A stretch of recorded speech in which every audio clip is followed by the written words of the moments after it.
رمضان کا معنی اور مفہوم کیا ہے؟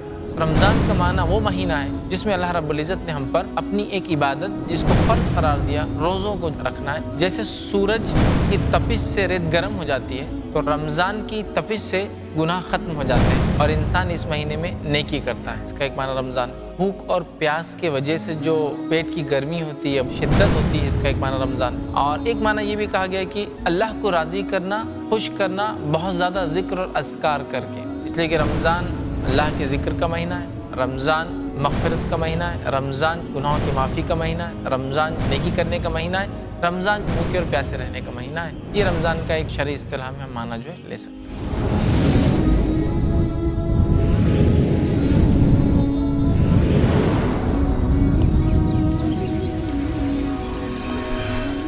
جانیے رمضان کے فضائل ایڈوکیٹ فیض سید سے۔